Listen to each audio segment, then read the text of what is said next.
Guys and welcome back to my channel. तो पहले के पार्ट में हम लोगों ने देखा था वहीं को बहुत बुरा लग रहा था जब उसके टीचर ये कहते हैं कि विंग के पेरेंट्स यहाँ ना आके कहीं और से ही वापस चले गए। विंग जानता था वो लोग यहाँ नहीं आने वाले और अब उसने उम्मीद रखना भी छोड़ दी है कि कभी उन्हें ये पता भी या फिर उन्हें एहसास होगा कि विंग उन्हीं की औलाद है और उन्हें विंग पे भी ध्यान रखना पड़ता है। विंग अब बिल्कुल इंडिपेंडेंट पर्सन की तरह अपना काम खुद करता है क्योंकि विंग के घर में जो मेड्स हैं वो तब विंग के ऊपर हुक्म चलाती है। यहाँ पे उसके एक टीचर से परेशान है, अपने पेरेंट जो ध्यान नहीं देते और मेड्स जो उसे टॉर्चर करती रहती है।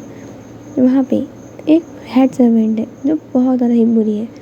वो विंग के ऊपर करंट का इस्तेमाल करती है। जब भी विंग उसे काम करने से मना करता है वो विंग को उसके मुंह के अंदर करंट की वायर लेके करंट देती है जो बहुत पेनफुल होता है और विंग को उसे काफ़ी ज़्यादा डर भी लगता है। विंग उसके डर के मारे किसी को कुछ कहता नहीं है। अगली बार उसने कहा था विंग को बहुत बुरी तरीके से मारेगी। यहाँ पे एक ओल्ड सर्वेंट भी है जो यहाँ की बहुत पुरानी मेड है। वो उन्हें रोकने की कोशिश करती है बट वो कुछ कर नहीं सकती हैं। वो सिर्फ विंग को खाना और मेडिसिन देती हैं और विंग से अच्छे से बात करती हैं, पर विंग यहाँ पे काफ़ी घबराया हुआ रहता है। धीरे धीरे अब एक पार्टी का दिन आ जाता है जहाँ पे विंग की पूरी फैमिली बाहर गई हुई थी और एज यूजुअल विंग घर पे अकेला था। विंग यहाँ पे अब अपने ट्यूटर का इंतज़ार कर रहा था क्योंकि आज वो पढ़ाने आने वाले थे।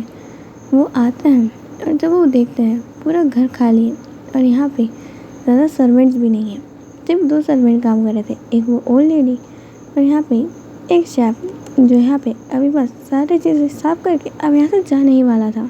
टीचर विंग के पास आता है और वहाँ पे आकर विंग को देखने लगता है।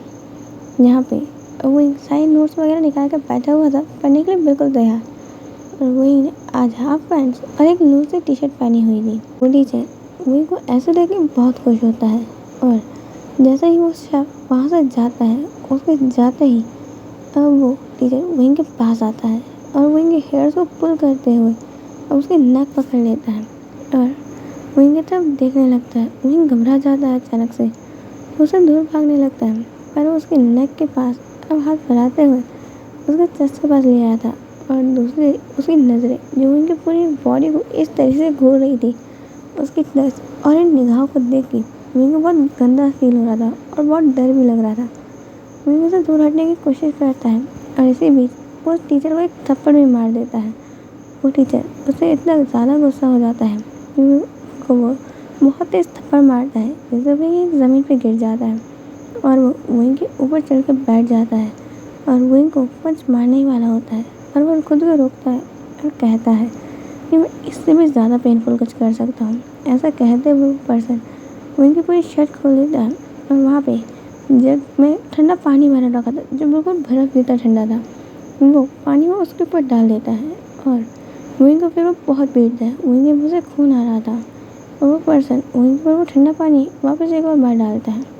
यहाँ पे विंग के पूरे कपड़े गीले हो चुके थे और आधे उसने फाड़ दिए थे। विंग के साथ वो कुछ और करता उससे पहले ही विंग यहाँ पे वही रखे हुए जग को उस पर्सन को खींच के सर पे मारता है और जल्दी से वो वहाँ से भाग के अपने रूम में आके अपने आप को लॉक कर लेता है।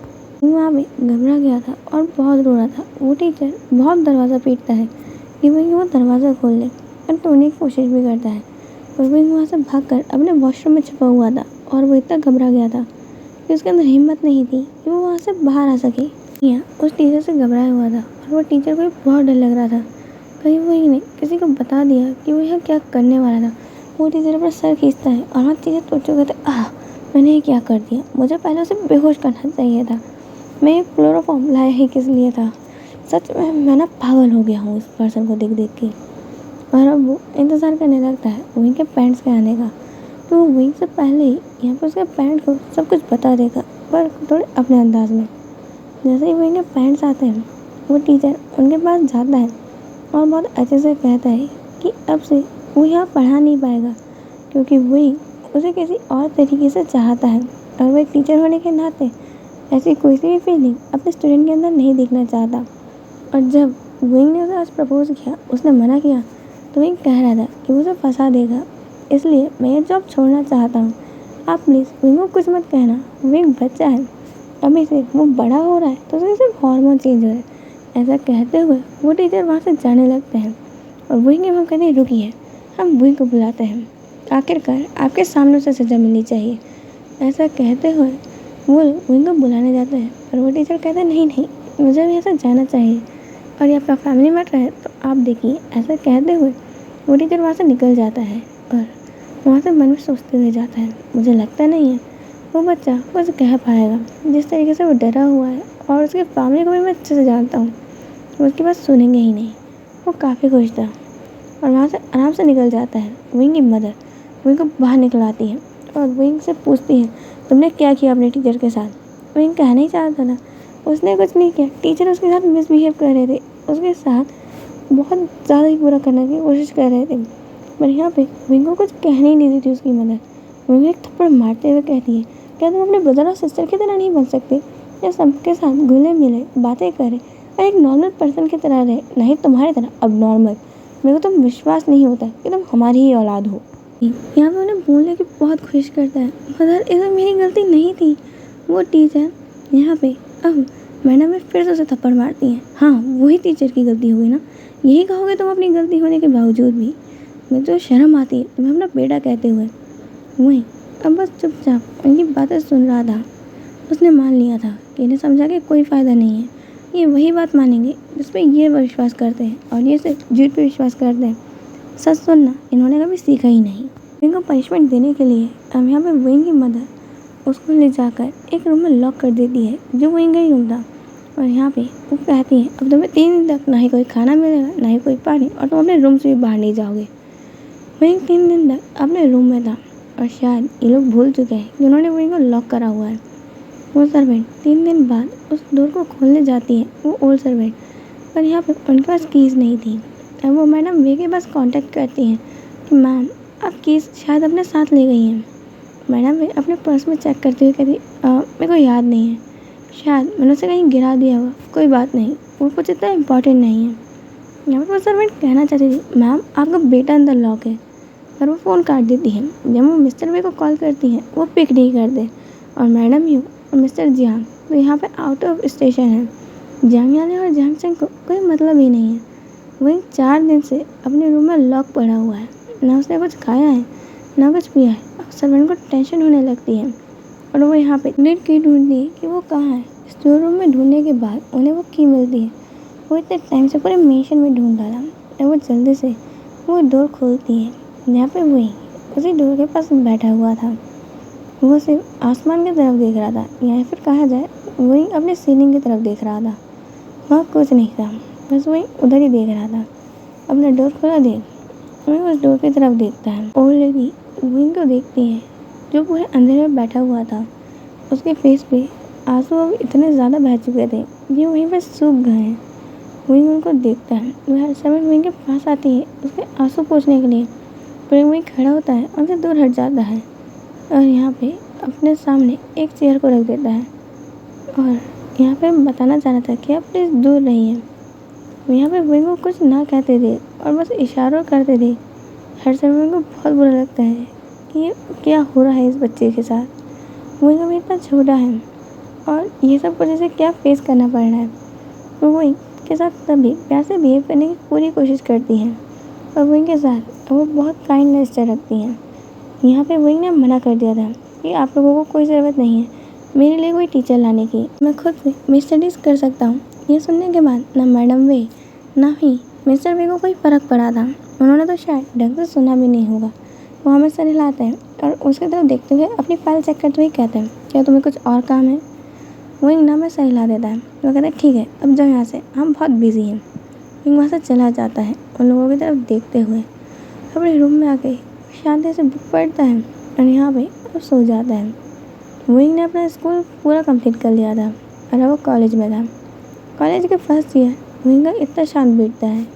यहाँ पे विंग के बारे में कोई जानता तक नहीं है कि विंग है कौन। लोगों को लगभग तो उसका नाम तक नहीं मालूम। विंग बहुत ज़्यादा शांत रहता है। यहाँ पे कोई भी उसको जानने का क्या, उसकी आवाज़ तो किसी ने आज तक नहीं सुनी। दूसरी ओर कॉलेज के अंदर सबसे ज़्यादा फेमस पर्सन है लैन वांगजी, जिसे सब लोग प्ले बॉय कहते हैं। लड़कियां भी जानती हैं वो कितना बड़ा प्ले बॉय है और लड़के भी, पर क्या करें, उसके हैंडसम फेस को देख के सब इस तरीके से पागल होते हैं।